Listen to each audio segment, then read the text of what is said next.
Welcome to the show. I'm Ryan Gomez. And I'm a millennial. And this is what we learned from the top sellers from Shadows over Innistrad. Woo!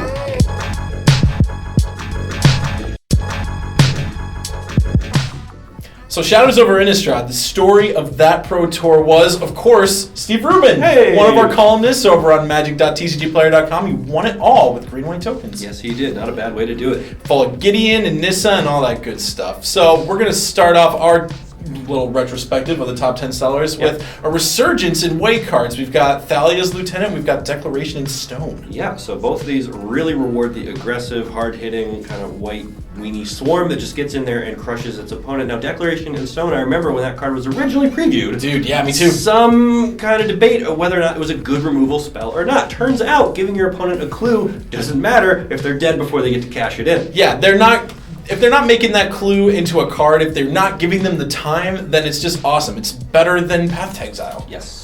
All right, so the next grouping is just Delirium, and we had one Delirium card from Shadows over Innistrad really make a dent sales-wise, and that's Traverse the Ulvenwald. Right, so not a whole lot to say about that one. It's a solid role player in the deck, and we'll see more of that deck in the later kind of sets here as we kind of fill out the available cards there. I actually played Traverse the Ulvenwald in Death Shadow in the sideboard at my modern regional PTQ. Okay. So yeah, Shadows over Innistrad is everywhere. Yeah. Next grouping here, modern good stuff, more modern good stuff. So we've got Prized Amalgam and we got Thing in the Ice. Right, so Prized Amalgam just kind of kicked Dredge as an archetype up to a whole new tier, Totally, I think, right? Yeah. So that's a busted one. Yeah, that one came out at the same time as the unbanning of Golgari Grave Trolls, Yes. so kind of those two events happening at the same time, really gross. Absolutely, absolutely. And then Thing in the Ice is just cool. Yeah, I mean, so there are a ton of cantrips in blue, in modern, and you've got all those red burn spells. You just go off. And Thing of the Ice is a great way to kind of close the door on these decks that, you might not otherwise be able to control. Absolutely.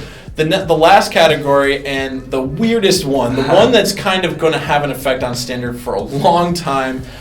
Green has card advantage in this set. You've got Duskwatch Recruiter, our 6th bestseller, and number 1 was Tireless Tracker. Right, so green usually doesn't have ways to draw cards. Its whole strength is drop the big creatures, use those to crush your opponent. But when those die, it's very hard to find replacements. This set did both. Yes. Big creatures, Tireless Trackers get huge, Duskwatch Recruiters flip.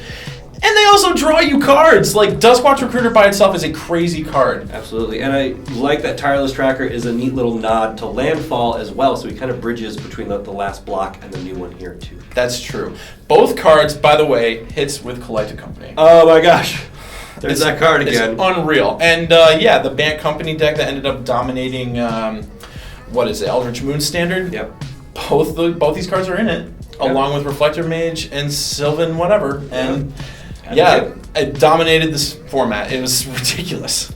So lots of great stuff came out of Shadows over Innistrad. Overall, it was a really fun return to a plane that a lot of people really liked. Yeah. I could have done without some of the Eldrazi kind of overtones there, but it's a discussion for another time. What are you going to do? Yeah, right. Let us know in the comments what your favorite card was out of this set here, or what you thought of the top sellers. And, after you're done doing that, swing on over to magic.tcgplayer.com. On magic.tcgplayer.com, we've got articles by the pros. There was a lot of stuff written about Shadows over Innistrad. So, you'll find all that there along with our buy list. We're buying your cards all the time so that you can buy more cards from us because we sell cards. And it's kind of a cycle. And we're keeping it going. And it's great. And you love it. We are keeping it going, but not today. That's it for us. So thanks for watching. We'll see you next time. Bye, Internet.